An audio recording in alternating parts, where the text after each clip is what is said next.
Your name, please? William Easter. Mr. William Easter. Right. Your passport, please. Do I have to go through this rigmarole every time? Regulation, sir. Beastly nuisance, I call it.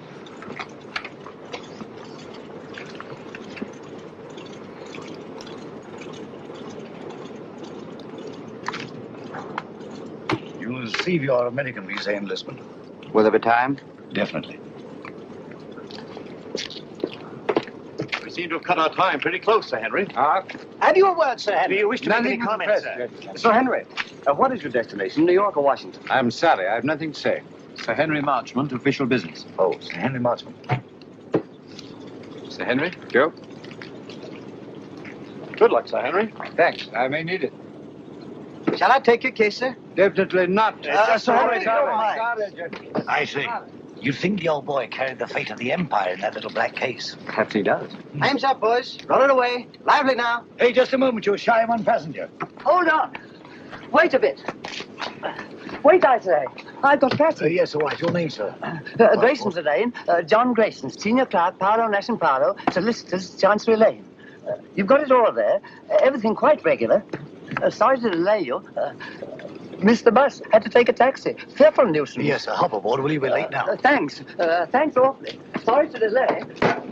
Thanks awfully. Right, ho, boys. Roll it away.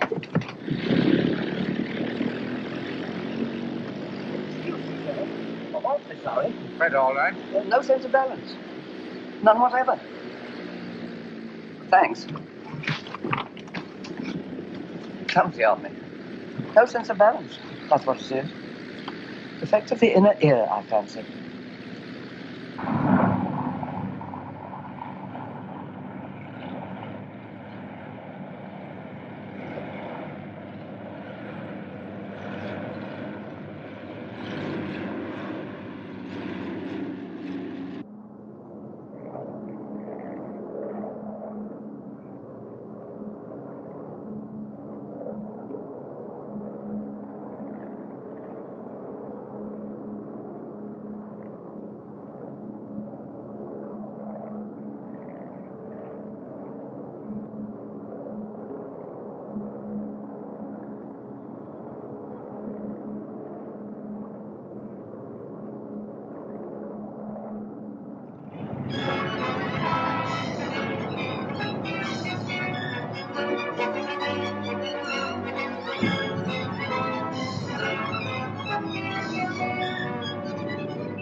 And when I read that you were en route to Washington, Sir Henry, I just couldn't rest until I found you. Now, when can you dine with us? Very kind, Mrs. Jellison. I'll put you first on my unofficial list. Oh, I have a much better idea. You must let me put you up during your stay. Thanks very Washington much, is so crowded. I'll put you in the blue room. Come in.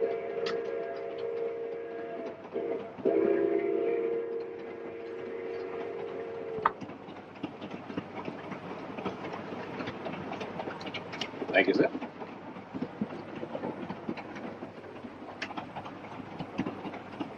But if Sir Henry isn't the one, who is? I don't know. But the head received a cable from London tipping him off. It's up to us to find the real British agent before this train reaches Washington. Yeah. Whoever's got the document will be protected there. If Sir Henry isn't carrying it, I've got it. Besides Sir Henry and myself, only one man's come all the way from London. The chap called Grayson, John Grayson. Well, then Grayson's our man. Grayson's carrying the document while Sir Henry's being used as a decoy. It's so old, it's new. When Grayson leaves the club car and goes to get his luggage, that's our cue. We know what to do, Easter. Good. That's Grayson standing at the bar. The little fellow.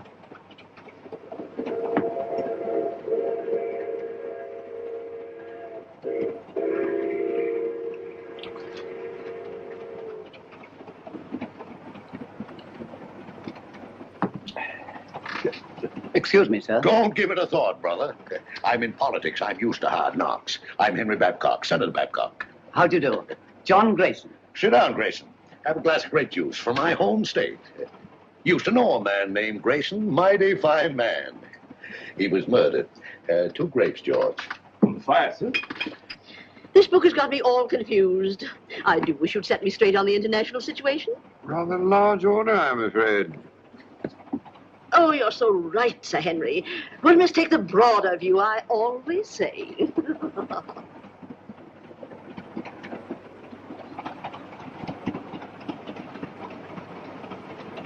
Another grape juice, Grayson.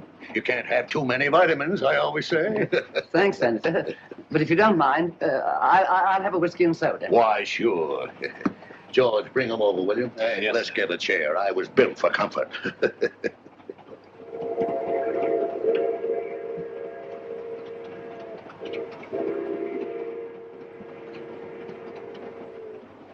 Jolly little beggars. What? Kept her myself as a lad. Till mother got a cat. Shh. Don't say C-A-T. Oh, sorry.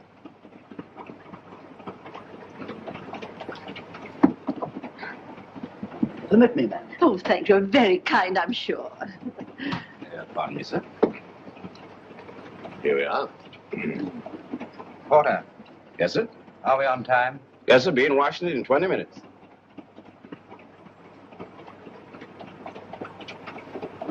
By the way, Grayson, what's your line? Line? Yeah, what business you in? What's your racket? Oh, I represent a London legal firm. Parlow, Nash & Parlow. Parlow. I used to know a man named Parlow. No, it was Marlowe. Couldn't have been the same fella. No, I suppose not. I've been making the tour of my state, getting the opinions of the home folks, taking a lot of their ideas back to Washington. I'd like to hear more of your activities, Senator. Give me your address, sir, and I'll have all my speeches mailed to you. You're quite too kind, sir. Sorry I have no card.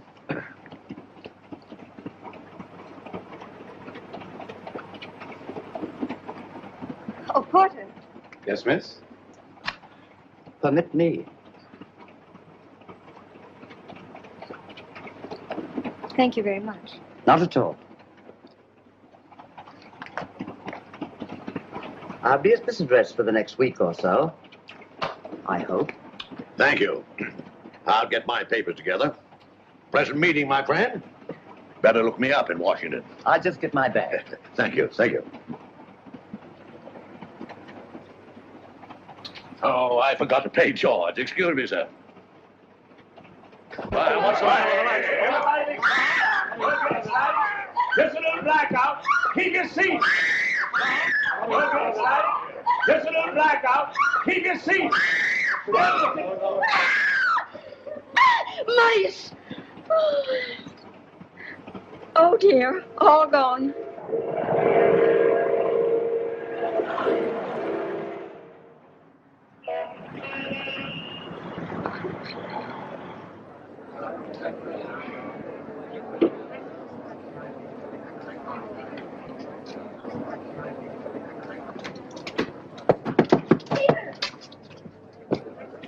Peter. Nancy, darling. I didn't dream you'd be able to meet me. I got leave. Oh, darling, that's wonderful. Just 3 days. Oh, that's awful. We haven't a second to lose. First thing I did As I was saying, Sir Henry. was get this. Oh, this finger. Well, I haven't had much experience. Look, day after tomorrow, your aunt's giving us a reception. Until then, you and I are going to be a couple of busy people. Oh, I beg your pardon.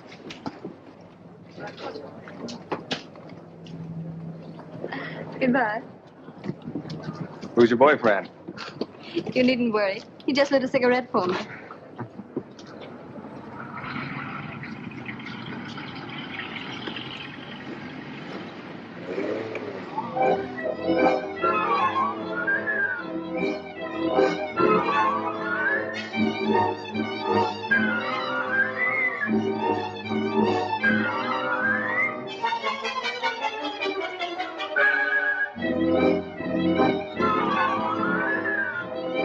This is the BBC News Bureau, broadcasting from London. At this time, we present our regular morning summary of the news. A British subject has disappeared under curious circumstances. John Grayson, senior clerk in the firm of Parlow, Nash & Parlow, solicitors, Chancery Lane, has not arrived at his firm's representatives in Washington. Foul play is suspected. Deplorable. Simply deplorable. It's the sort of thing that shakes your faith, by Jove. I say, Holmes, shakes your faith in everything. You alarm me, Watson. I've never seen you affected by the news, however startling. Startling, my dear fellow, it's devastating. Seen the scores? The Navy got 428 for 6 wickets against the Army at Lord's. May I draw your attention to the fact that really momentous things are happening in the world today? I know all about that. I'll get to them later on. Excuse me. Mind my egg, Oldby. Oh, I'm sorry. With your consuming interest in the game, I'm surprised that you've changed your mind about running up to Lord's cricket ground this afternoon. It can't be helped. I had to put it off. How did you know I changed my mind? Elementary, my dear Watson. Invariably, when you go to a cricket match, you fill your flask with my best whiskey. Just now I noted in passing that the flask was empty. The single whiff informed me that it had been recently filled. Obviously, after filling it, you had poured the contents back into the bottle. Therefore, you had changed your mind about a cricket match. You amaze me, Holmes. You positively amaze me. Come in, Mrs. Hudson. Oh, excuse me, Mr. Holmes. There's a gentleman, and he's very insistent. Well, I do declare he followed me right up the stairs. Didn't I ask you to wait? My good woman, you may ask me to wait, but not the British Empire. Mr. Holmes, I must talk to you immediately. How are you, Mr. Ahrens? That will be all now, thank you, Mrs. Hudson. My good woman, indeed. Ahrens? I seem to know that name. Don't tell me, my dear Watson, that you don't recognize Mr. Ahrens at the Home Office. Oh, yes, of course. I knew the moment you came in. How are you, Ahrens? How do you do? Do you see what the Navy did to the Army at Lord's yesterday? All right, Watson, go on with your breakfast. Bad show. 428, 6 wickets. Mr. Holmes, I'm here on a matter of the utmost secrecy. Now, I assure you, Mr. Ahrens, that Dr. Watson is the very soul of discretion. Won't you sit down? By the way, Watson, please be so good as to keep tapping on the table with your knife. Tapping on the table, will I? It will break the wavelengths if by any chance there's a dictograph in the walls. Oh, really? Cigarette? No, thank you. You can stop now, Watson. Well, Mr. Ahrens, I take it you've called on me in connection with the kidnapping of John Grayson in America last night. Yes. Yes, exactly. Grayson was carrying a document of a very confidential nature. Indeed. Its contents are of such great international importance that I am not at liberty to reveal them. But if that document falls into the hands of the enemy, I can only say it will be absolutely disastrous for this government and our allies. For that reason, we did not wish to transport it to Washington in the usual way. So a regular King's messenger, Sir Henry Marchmont, was dispatched. Not carrying the document, of course. That's right. Sir Henry was a sort of... sort of red herring, shall we say? Precisely. Mm-hmm. The document was actually entrusted to a reliable but insignificant man in our Secret Service. On his arrival in Washington, he was to make himself known to Sir Henry and deliver the document. Now, not even Sir Henry knew that this man, Pettibone, who traveled under the name of John Grayson, was the real messenger. Pettibone? Yes. Alfred Pettibone? Yes. Good man. None better. I've worked with him often. I hope you may be able to work with him again.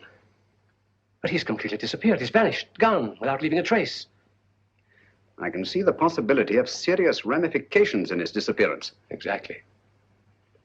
So far, we've been able to keep the knowledge of our loss from both the American and British public. Holmes, you must retrieve that document before it can be used against us. Of course, the Washington police have been notified of Grayson's disappearance, but even they don't know that he was carrying the document.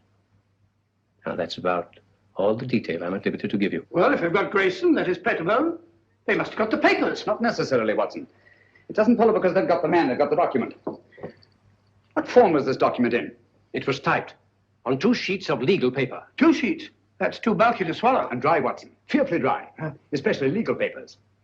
Well, whatever shape the document was in, I trust Pettibone to get rid of it before anyone could lay hands on him. The document must be found before it falls into the hands of our enemies. I'm here on behalf of His Majesty's government to urge you to find it. That means going to Washington, of course. With all possible speed. A bomber is waiting for you at Croydon. Goodbye, Dr. Watson. Goodbye, sir. Goodbye, Aarons. Goodbye, Holmes. Good luck. Thanks very much. We're relying on you. Well, Watson, we're off to Washington at once. America? I say, that's exciting. I've never seen a game of baseball. Let's go and start packing at once. First, I'd like to take a look at the home of Alfred Pettibone. Come on, Watson.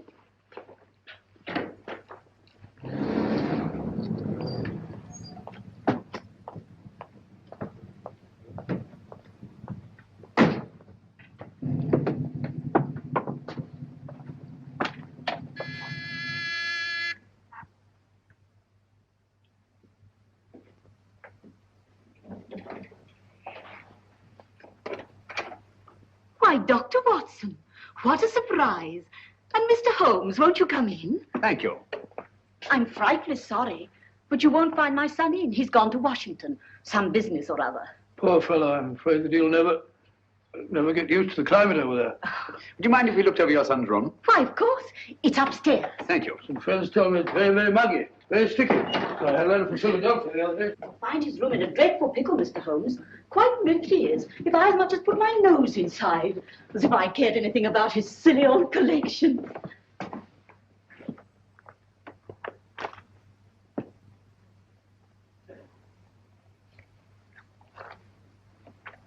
This sort of Pettibone seems a curious sort of fellow. Sort of collector of collections. Postage stamps. Military buttons. Butterfly. I don't know, bugs. Snapshots. All sorts of rubbish. Yes, I shall write a monograph someday on the noxious habit of accumulating useless trivia.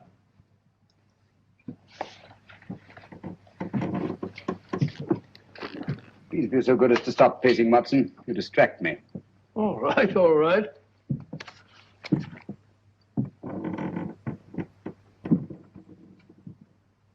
Unless I'm greatly mistaken, our friend Pettibone did not carry 2 pages of legal paper when he left this room. I wouldn't be too sure, Holmes.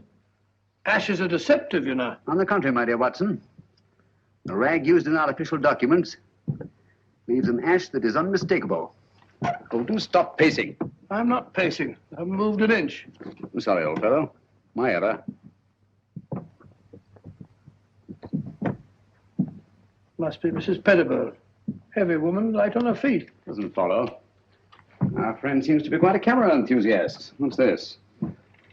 Cook F1.5. That's a very fast lens. F3.5. Summer. Copying setup. American match folders. That's right. USA. Now, why would Pettibone want American match folders in his work? And a microscope. Most interesting. Oh, what's this? Watson, this microscope was last used for examining microfilm. I'm beginning to see the pattern. Stop now. Did you know that the letters of our soldiers overseas are being photographed on microfilm so that one carrier pigeon can carry the equivalent of 18,000 letters? We had a carrier pigeon in the last war, back in 1915, belonging to the Brigade Signal Corps. Did you? Yeah, the poor bird kept flying round and round in circles all day long. Found out later on that it was cross-eyed. Tragic thing. Huh? Perfectly true. Where you going? Huh? Oh, dark room, huh? This is what I was looking for. Huh? This projector magnifies tremendously anything placed on the slide, like this piece of microfilm. Understand? I can't say I do exactly, no. Wait a minute. I'll show you what he's photographed.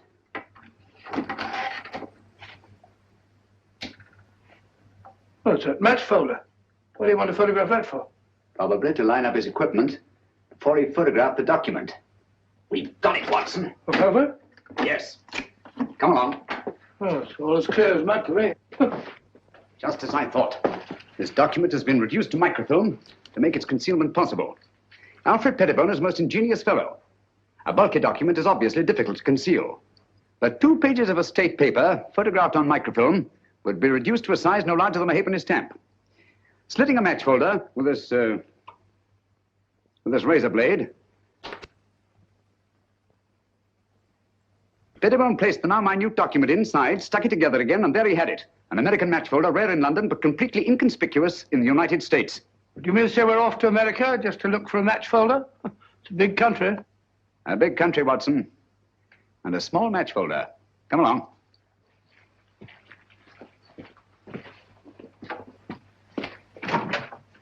Did you find what you were looking for, Mr. Holmes? Yes, thank you, Mrs. Pettibone.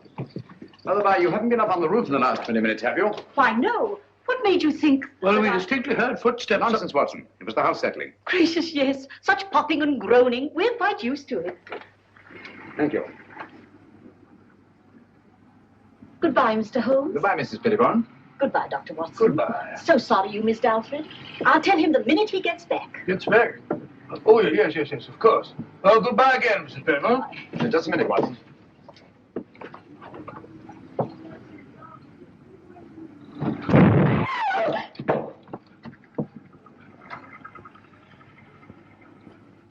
That was no accident, I assure you, Watson. Well, aren't you going to find out who did it?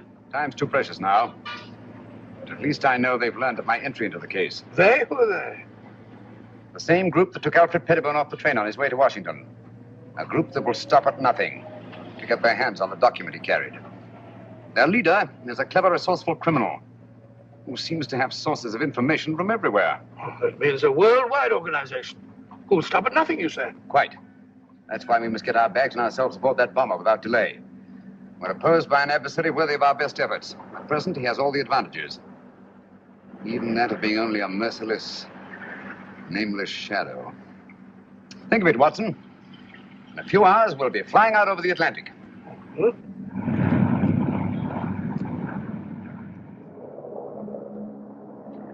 We're flying over New York, sir. New York, eh? Yes, sir. We've been cleared by radio. Non-stop, Washington.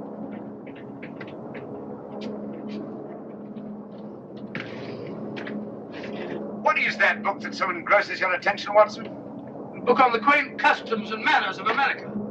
We must be halfway across, and I've only got to page 37. For your information, my dear fellow, we are now flying over New York. Flying over New York? Gracious me. What do you think?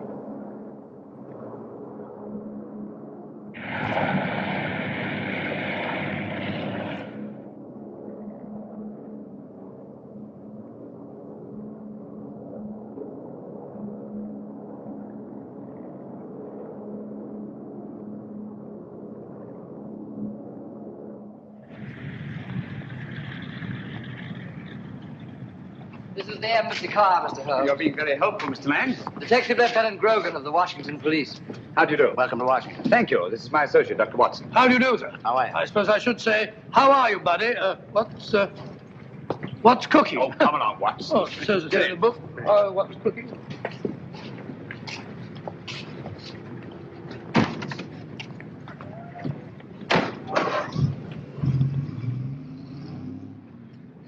Grogan had charge of investigating the Grayson case for the Washington police. Any new developments, Grogan? None, Mr. Holmes. We're glad to let you have our complete file. And, of course, we'll cooperate in every way. Thank you. I shall appreciate your help. Especially as I'm unfamiliar with your country. Oh, yes, of course. This is your first visit. Oh, there's the Lincoln Memorial. Most impressive. Oh, by the by, Mr. Lang, thank you for your cablegram. I received it just before I left London. Cable? I sent no cable. About our reservations at the Hotel Metropole. Why, no. We thought you'd stay at the embassy, of course. Look at that. Well, since some strange person has taken such an extraordinary interest in my welfare, I think I shall stay at the Hotel Metropole. Oh, Mr. Holmes, there's the Washington Monument. There's the Capitol, Mr. Holmes.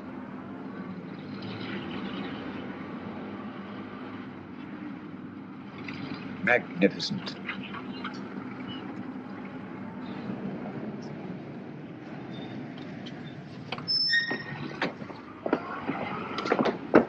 We're expecting you, Mr. Holmes. Thank you.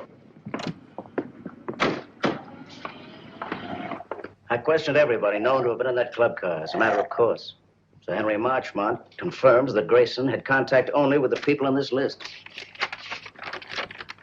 Now, he had a drink with Senator Babcock, and he chatted with a Miss Pringle about some mice she had in the cage, and he picked up a book dropped by Mrs. Jellison. Not very much to go on. How many of these people have been attacked already? I've heard about your deductions, Mr. Holmes.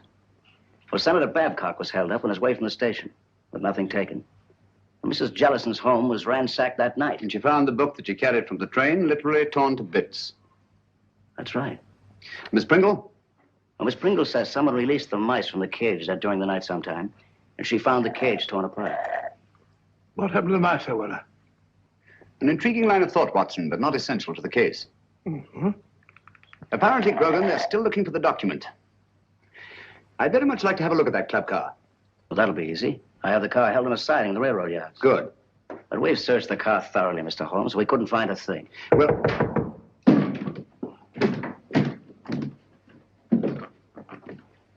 What are you doing? What's this? Mr. Holmes, your trunk.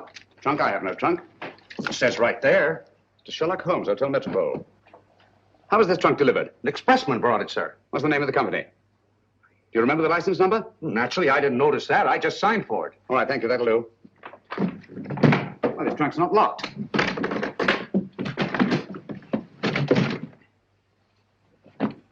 Great Scott. Poor chap. You recognize him, Mr. Holmes? Yes. Who was he? The man we're looking for, John Grayson. His real name is Alfred Pettibone. British Secret Service. Why should they send the body here? Obviously to frighten us. Or to tell us they know that Sherlock Holmes is on the case. Gentlemen, they knew we were on the case as early as their attempt on our lives in London. They're much too intelligent to believe that a corpse would frighten a trained detective. No, I rather think they intend this as a message. And they wanted to be sure that I'd be here at the Hotel Metropole to receive it. Message? What do you mean? They want us to believe that they found the document, and therefore have no further use for Grayson. Well, if that's true, then we're done for. I'm not so sure that it is true, Watson. If they have the document, why are they wasting time sending me this? No, it's an attempt to throw me off the track. Grogan, you've a police laboratory, of course. Certainly. I'll see what I can find out about the body. Yes, whatever marks it reveals. And the trunk. A microscopic examination. Everything about it. The lining, the blanket in which the body is wrapped, everything. Let nothing escape. We have the best police laboratories in the world, Mr. Holmes. I beg your pardon, Lieutenant Grogan. You see, I'm so accustomed to working quite alone at my lodgings in Baker Street that I sometimes forget the more modern scientific methods so particularly effective here in America. But if there's anything there, they'll find it, Mr. Holmes. While you're doing that, I'll take a look at the club car. Coming, Watson? Here we are, Mr. Holmes. I have the porter, as you asked, and the railroad company sent Mr. Moore to unlock for us. Delighted. How do you do? Very good. Let's go in. This way, gentlemen. Well, it looks as if the police have made a thorough search. Whoever did it, it wasn't the police. There have been visitors here since our friend Grogan. My goodness, look at our car. Talk about a blitz. I say, Holmes, if Grayson hid anything in this car, it certainly isn't here now. Not necessarily, Watson. If you'll help me put this place in some kind of order. Yes, sir, boss. This would go about here, I imagine. That's it, boss. Yes, And, yes. wait a minute. Oh, yeah, that's certainly more like it. Yes, sir. Thank you. That'll be all. Watson, will you be Mr. Grayson for the moment? Grayson? Oh, if you want me to, old man. What do you want me to do? You're having a drink at the bar. Oh, drink. Oh, that's not a bad idea. Drink at the bar. Bring me a whiskey and soda, will you, Stuart? Stuart? Sorry, Dr. Watson, but the bar's closed. Oh, says the bar's closed. According to Grogan's reconstruction of the scene, let me see. Yes. Grayson pauses at the bar while Senator Babcock moves across and sits down here. Do you mind being Senator Babcock for the moment, Watson? Going up in the world. Sit down, please. Now, Miss Pringle is seated there. Over there, Watson.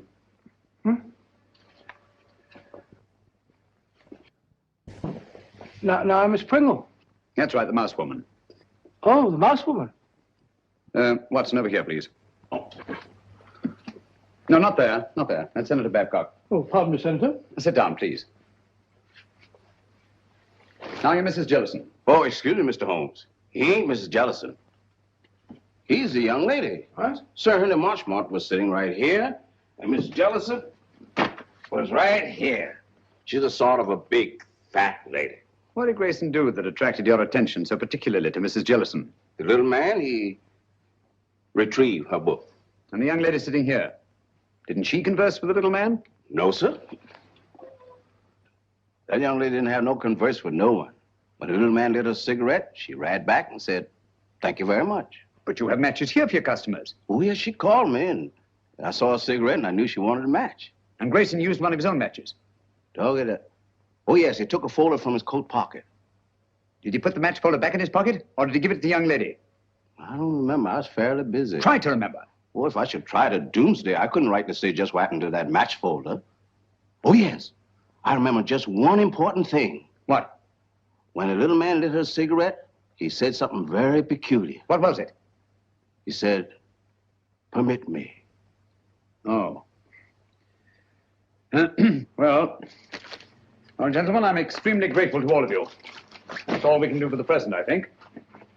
Since the place was torn to bits after the murder of Grayson, and the attacks on Senator Babcock, Mrs. Jellison, and Miss Pringle, I'm convinced that the document left the club car long before these events. But how? By whom? And who was the mysterious young lady whose cigarette Grayson lighted? Did anyone meet the young lady? He sure did. He? Who was he? Tall, handsome, in a uniform. I see. I suppose you wouldn't remember what kind of uniform. I certainly would. Lieutenant. Navy flyer. My boy's in the Army. He's going to be a flyer, too. Splendid. Did you happen to hear them say anything? Oh, I didn't happen. I just couldn't help hearing it. Mm-hmm. Well, what did they say? Oh, yes, he said he had 3-day leave. They had to move fast before the big part of her aunt was giving them. Then, too, he put a ring on her finger, and they both looked mighty happy. Mm-hmm. Just the way you're looking right now. And the way I'm looking myself. Come on, Watson. That's the girl. I told the head I could swear to it. Is the address there? All there. Right in our laps. And also right in the lap of Sherlock Holmes. That's the least of our worries. The head could handle 10 like Holmes. I hope so. But don't underrate that Englishman. I have several friends who did. They now grace some of the best prisons in England.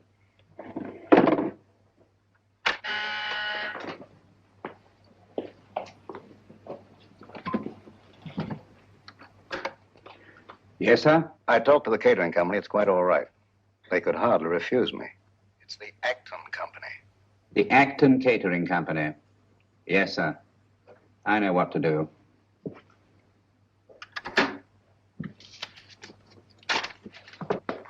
Pop over there. You're going to work for the catering company. Right. When you get in the house, find out all you can. Katie. Yes? You ought to go as a guest. Will it be safe? It'll have to be. I'll try and get in the girls' room. Unless you hear from me, carry on as we planned. Flash Gordon. Seems a very capable fellow.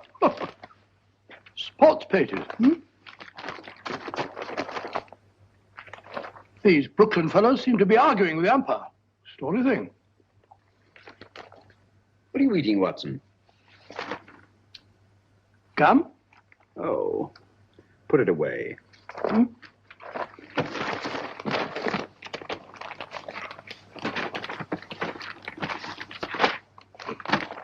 Never seen you take an interest in the society columns before. It's a concern I'll drop at once, I assure you, Watson. You found what you're looking for? Oh, how do you know this is the girl? It would be an extraordinary coincidence, wouldn't it? If more than one naval lieutenant in Washington were to become engaged in the last few days to a girl from New York whose aunt was giving them a reception. By Joe, you must be right. She's a pretty girl. Yes.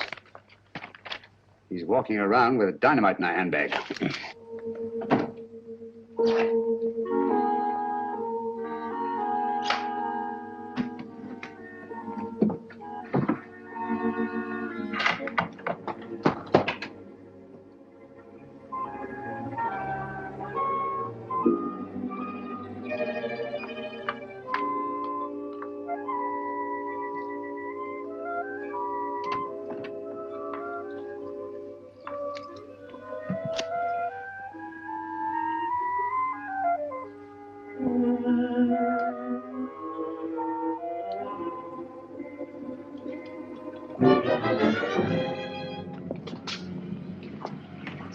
Wardlaw Place.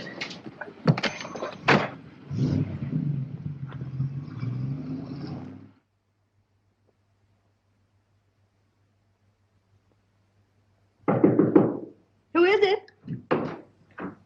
Me, Pete. You can't come up here. I did, though. One get you two. That party's going to be awfully dull after this. Let's not go. Let's go away and get married. You've only got one more day. That's an idea. No, we can't do that to Annie. I'll tell you. Let's sneak a look at the new apartment. It was awful sweet of Auntie to give us the whole floor of this house for our apartment. The least we can do is let her have the fun of showing it to us. Okay. Let's face the party. I'll get my bag.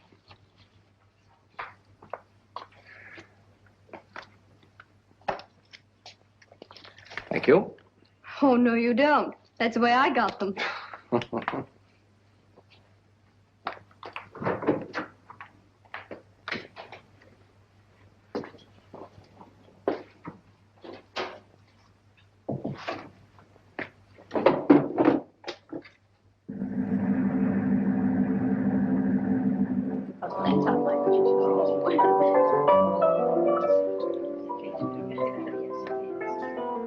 How do you do? So glad you could come. This is Mrs. Oh, dear, what is your name? Ruxton. Of course, I know it as well as my own. And this is Mrs. Vale. How do you do? Isn't it? Quite. Oh, of course. Any luck? Not yet. That must be Lieutenant Merriam with Miss Partridge over there. Certainly glad to hear the news, Pete. Congratulations. Well, thank you, Major. Thank you. You're a lucky guy, Pete. I'll see you later. 3rd floor, first door. Right. I'll wait there. You bring him up. Thank you, sir. A toast to the happy couple. A toast. Very good. Happy landings. Well, that was certainly. Me too. Thank you. I know what I'm doing. Lieutenant Merriam? Telephone, sir. Navy Department calling. Oh, yes. Be right back. Lead on, McDuff. This way, sir. Matches. Match me, darling. Pick them up. Thank you. Oh, Pete, hold it. You can keep them, Major. Oh, thank you.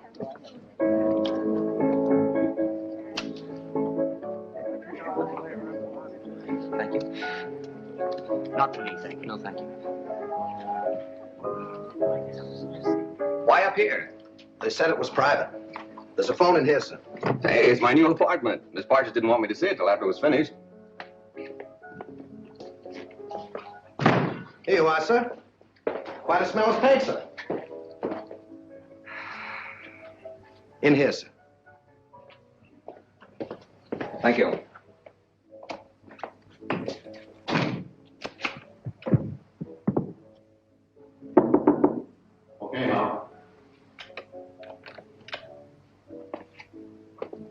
We We should get some action, Sir Henry, with Sherlock Holmes in Washington. Yes. I don't mind telling you I'd give anything to get my hands on that document. Yes, I know. Or at least know that it's in safe hands. Thanks. Engaged today and married tomorrow. No, thanks. Have you a match? Miss Partridge? Yes? Lieutenant Merriam asked if you would come to the new apartment. But he's not supposed to see it yet. The new apartment? He must think you're already married. Yes, I don't dare let that man out of my sight. Excuse me, will you please? Surely. Oh, I'm so sorry. May I? Thank you. This way, please. Oh, I know the way, thank you.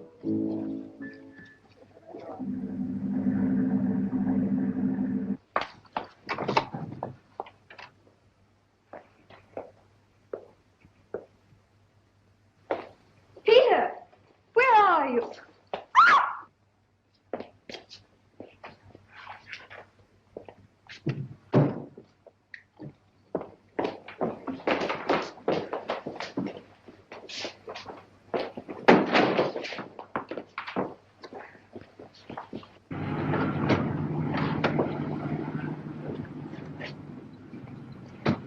Well, here we are, Grogan. Good connection. We'd better go into the party.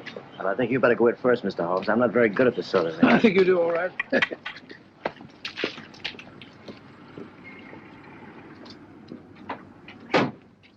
The only possible explanation. Mrs. Partridge, forgive my intruding, but is your niece the kind of girl who would just disappear in this manner of her own free will? Well, ordinarily, of course not. But the girl's in love. In love? Well, of course, if they're in love, that's...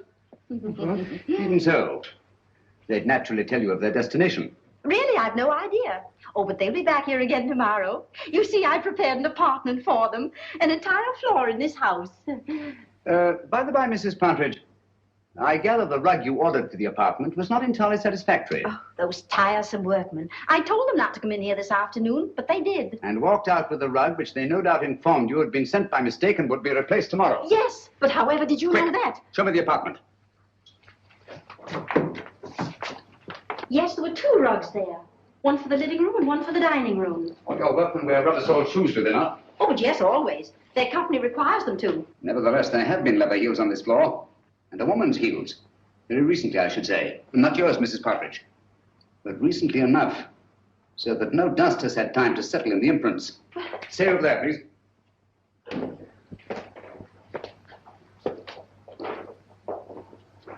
There seems to be a struggle over there.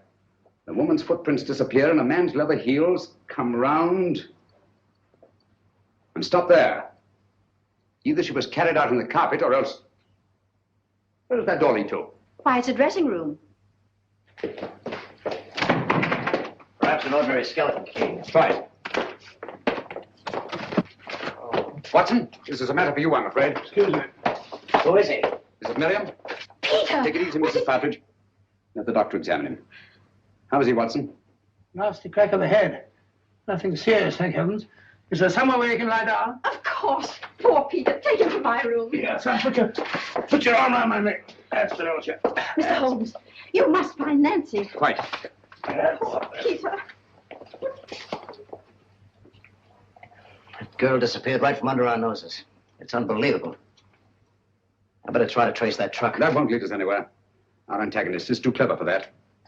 But the girl must be found immediately. You're sure the police chemists found nothing definite in their examination of the trunk? Not one thing pertinent to the case. What about Grayson's body and the blanket it was wrapped in? Nothing. Every object connected with this case has some kind of story to tell.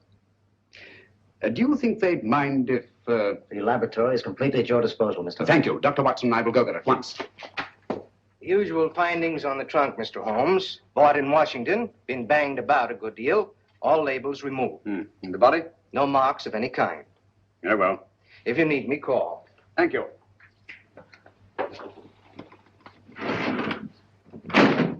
Watson, please. Just tidying up a bit. This blanket is beginning to tell me many things. Really? Don't say so. It only remains to translate them properly. Yes. And just as I thought. This blanket has had a most varied history. It's been on many a sea voyage. The latest not 6 months ago. Since then, it has been used to wrap a multiplicity of objects. Carvings of teak wood, candle snuffers made of pewter.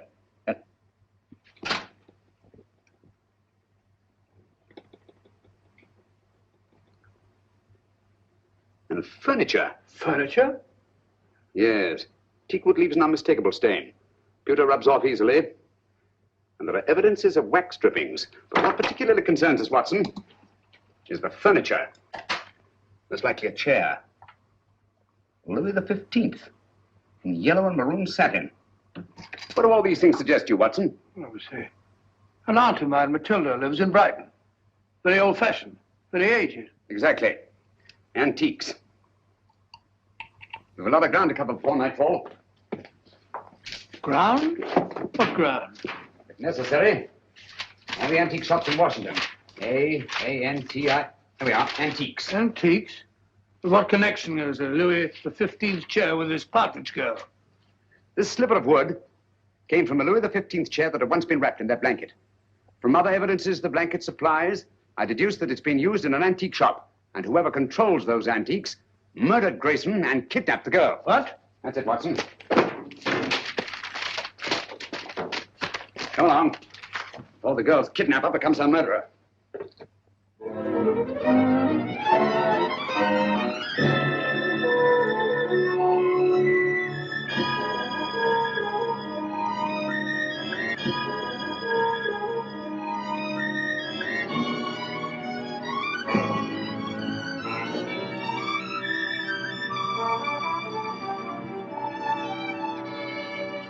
Holmes, I'm fed up with all this shopping for antiques. You must keep searching, Watson. The girl's in grave danger. Hello. Hello? Oh, sorry. What is it, Holmes? This isn't the place it seems to be. Look, Watson. Those cabinets. Obviously imitation, and yet they're priced as if they were authentic. Beware, and all that, eh, Holmes? Watson, I feel certain this is it. This is my purse. May I? Thank you. What kind of a joke is this? Oh, don't bother to answer. You can tell the police all about it. And you shall, I promise you. There are no police here. Haven't you noticed? We are quite alone. I sent for you to ask you a few questions. You always send a rug for your guests. It was a very nice rug, Miss Partridge. It's not my idea of a method of transportation. No, I'm sorry about that, but I'm afraid it was unavoidable. But why? You've no right to bring me here like this. I've always found it wise to take what rights I can get. Miss Partridge, you have a document which I must have. Document? I have no document. It won't do you any good to deny it. But I do deny it. I don't know what you're talking about. You remain a prisoner until you produce it. How can I produce it when I haven't got it? But you have. It was observed that on the train you had contact with a little British agent named Grayson. He gave you something. Where is it? But I hardly even noticed the man. I wouldn't even have remembered him if I hadn't seen his picture in the paper. He disappeared or something. He's dead, Miss Partridge. Oh. Now will you tell me what I want to know? But I can't. You won't? I can't, I tell you. Let me out of here. He gave me nothing. That's strange, because I know he spoke to you. There's something very curious about that door up there. To open it, you'd have to know the combination. But I tell you, I spoke to no one on that train. Now, didn't the little man try to be attentive to you? Oh, he may have offered the usual courtesies. I don't even remember. I see. I'm sorry. Aren't you spoke one of the years? Thank you. And you're quite sure he said nothing at all to you? Of course I'm sure. Permit me.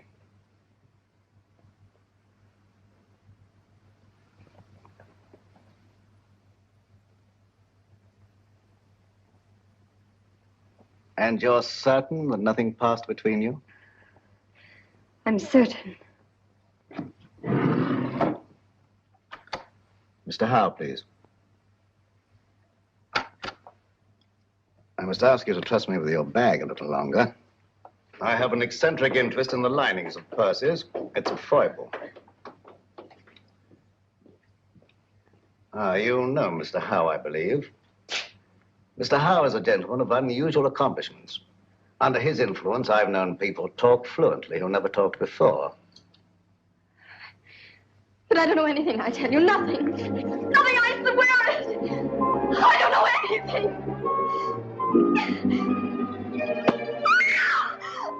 You stay out here. I'll go inside. I'll assume the character of an eccentric art collector. As soon as I'm convinced that this is the place we're looking for, I'll signal to you. And you get Grogan and bring him here on a run. But don't lose any time. An extra second may cost a life.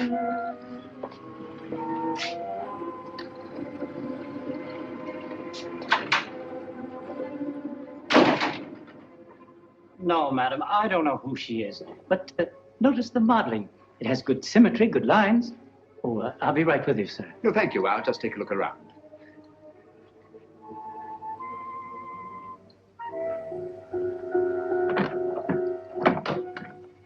What an extraordinary cabinet. Spanish. Moorish influence. Imitation, of course. It is not an imitation, it's authentic. Oh, come now, my dear man. Ah, may I see some of these ceramics? Those aren't for sale. They're Ming vases mostly, and they haven't been marked yet. Well, that's really a very little consequence. You see, if they're genuine, I can tell to within a shilling what the international price might be. If you please, sir, there are other customers. Oh, yes, of course. Well, I'll just look around. Ah, what a very interesting collection of pewter.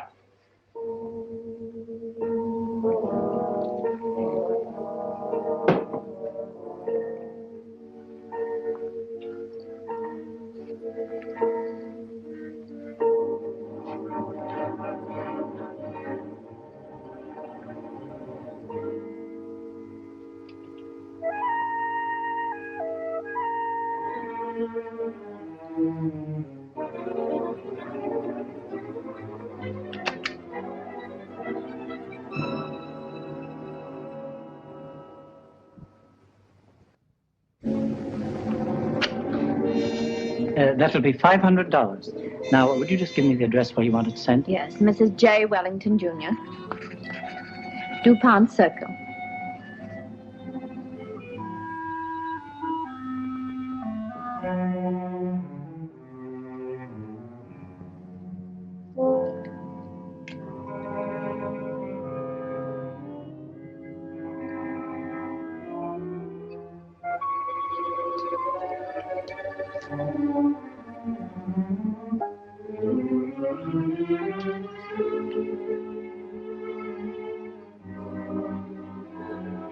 Good night. Good night. I'll have it sent out in the morning. Oh, dear. I'm most terribly sorry. You've broken one of our best pieces, sir. Ming Dynasty. Tang Dynasty. Not Ming. Definitely not Ming. It is my business to know, sir. The pottery is Ming and worth $2,300. As we're closing for the evening, I must ask you to settle at once. Oh, nonsense, my good man. Tang pottery is worth $600 at best. Just a moment, please. Yes, of course. Hello? What's going on up there? A customer dropped a valuable piece of pottery. I'll finish with him immediately. How can you say that it's Ming? 2,300 fiddlesticks. You asked $2,300 for something that's worth no more than $600. I demand to see the proprietor. Now, wait There a are minute, bureaus for the protection of innocent customers.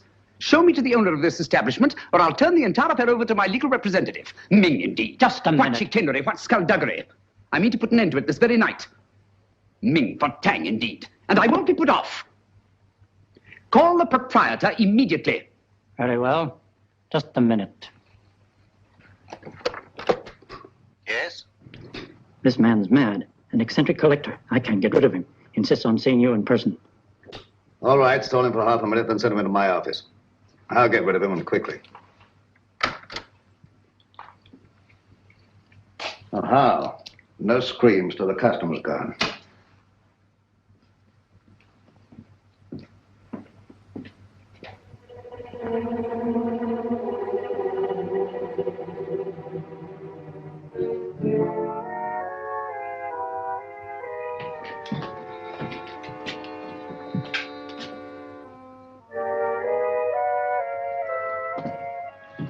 You get downstairs. Yes, sir.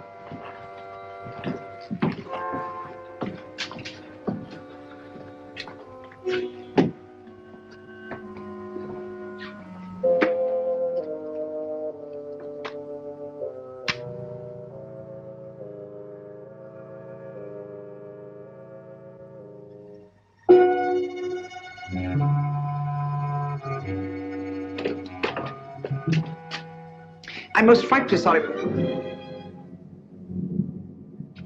I'm most frightfully sorry about vows, but really, sir, your clerk is guilty of attempting the most obvious fraud. You see, he tried to convince me that I'd broken a Ming pottery, when anyone could see that it belonged to the Tang era.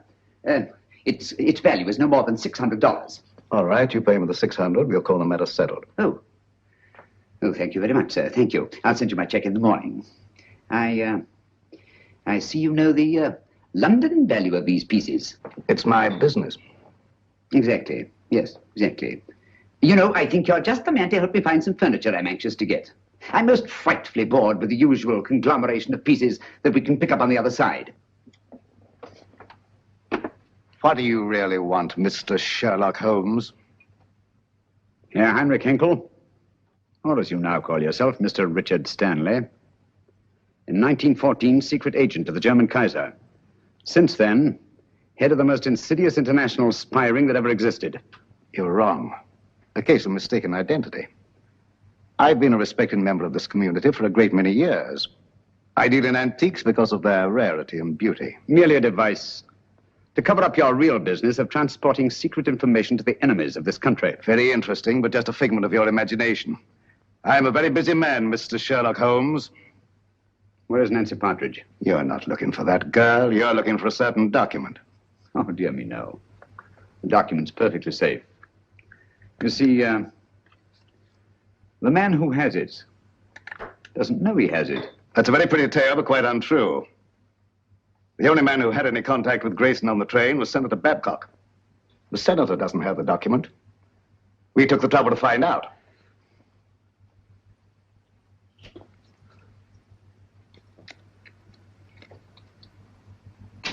Permit me. Thank you. Perhaps you've been misled by the common notion regarding the shape and bulk of state papers. They might easily have been reduced to a convenient size, you know.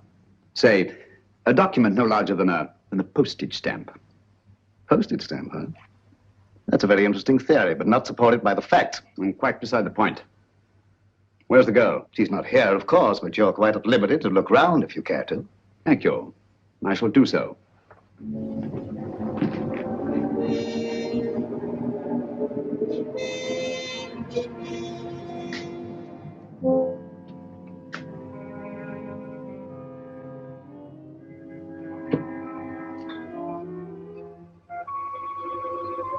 Interesting piece. Spanish, isn't it? Moorish. Oh, my error. It's an amazing specimen. I assure you won't find what you're looking for there. You stimulate my curiosity.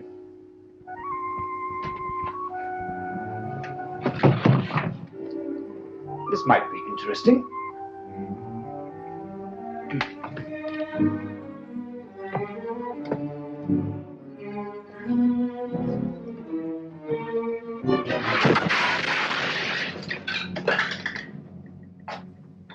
The Moors were an incredibly inventive people, weren't they? Yes, it was in shocking condition when I got hold of it. But I had it restored. It's very lively now, but old-fashioned. If that's the best you can do, Mr. Stanley, I think I may safely examine the rest of the room. Now help yourself. Thank you. Take your hand away from that drawer. Mr. Holmes, you didn't think I was going to draw a weapon. I never touched the things. How odd to find you squeamish.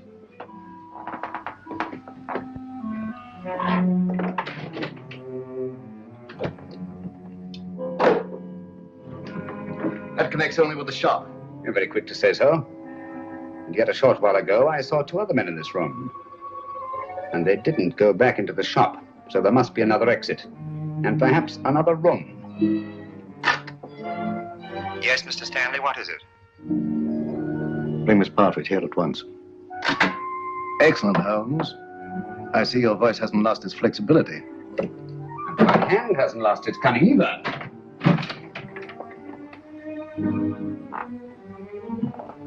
When they come here, tell them to leave the girl with you and to clear out.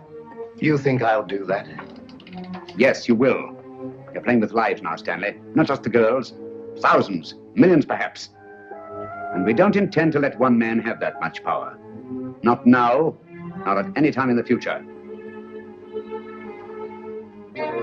I prefer you alive to face the retribution that's coming to you. But if I have to do it...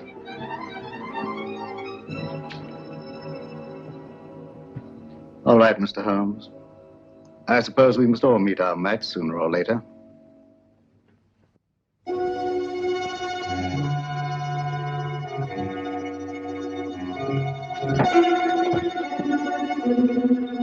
That's enough, boys. Take your hands off him. Well, Mr. Holmes?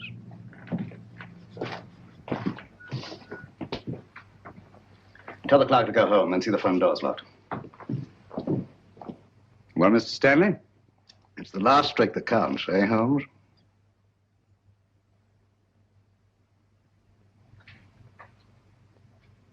I'll remind you of that later.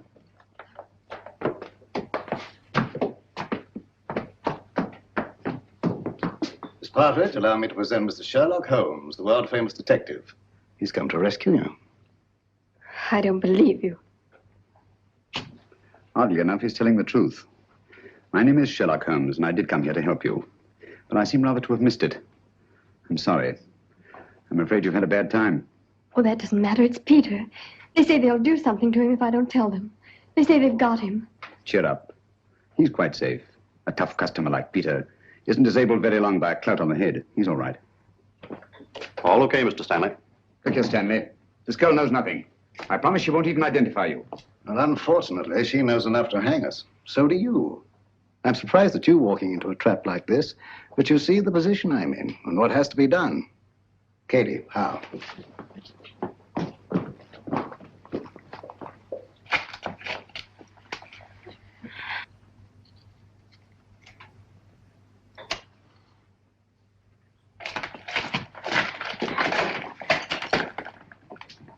It will give me great pleasure to attend to Mr. Holmes personally. Easter, and the girl's yours.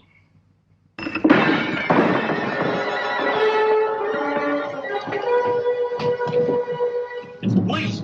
It's the police.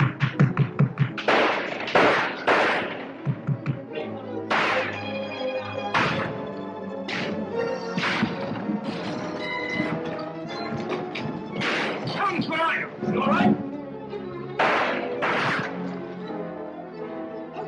Holmes, where are they?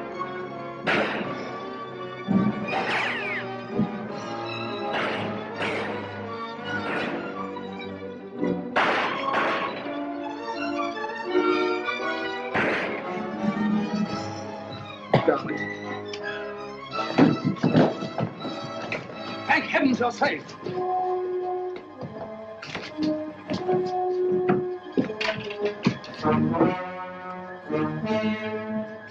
Quick! Stanley's escaped. All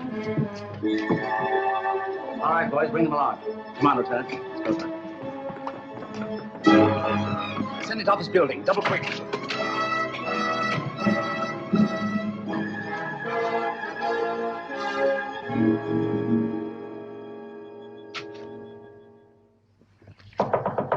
Come in. I'm glad you're safe, Senator. Safe? No man is safe. Look at the way my constituents snipe at me.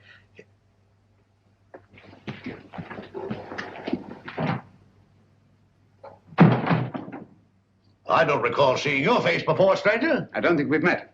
Well, that explains it. My name is Sherlock Holmes. Glad to know you, Holmes. What's on your mind? Senator Babcock, I'm here to inform you of great peril to your life. Richard Stanley, a dangerous criminal, is now on his way here. Richard Stanley? Why, he's the most respectable citizen of Washington, has been for years.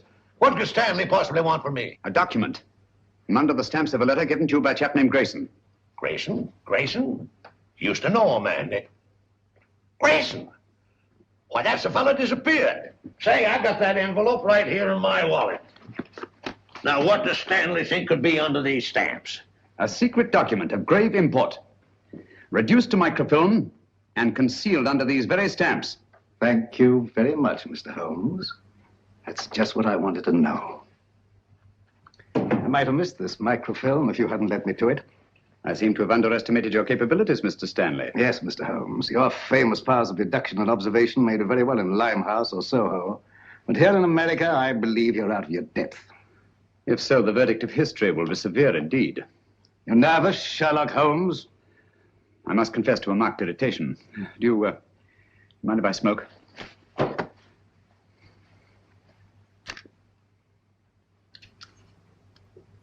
Thank you.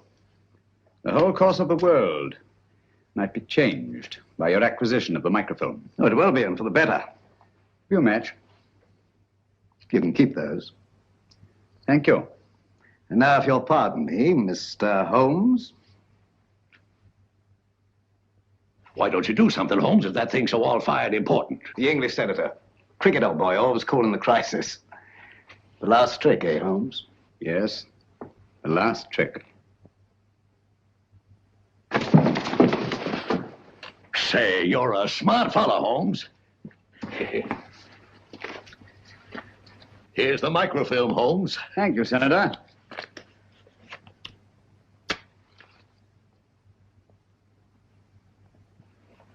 I say, Holmes.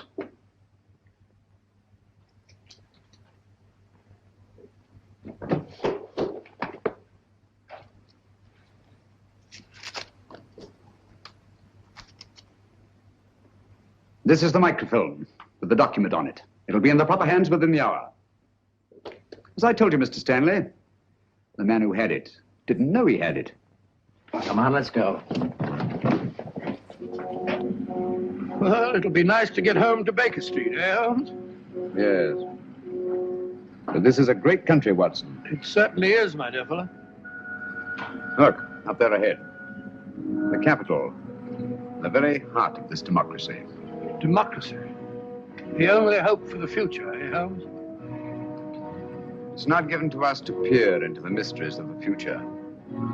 But in the days to come, the British and American people will, for their own safety and for the good of all, walk together in majesty, in justice, and in peace.